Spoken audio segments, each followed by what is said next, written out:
Creation of an award that honors a man synonymous with hockey here in Springfield. The Bruce Landon Award was created to honor an outstanding hockey operations executive selected by the league's Board of Governors.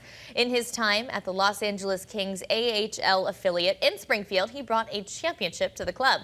After his playing career, became the general manager and guided the team to back-to-back championships in 1990 and 91. He was inducted into the AHL Hall of Fame in 2016. The final candidate for East Hampton school superintendent back in March of 2023 is suing the city and several officials after they revoked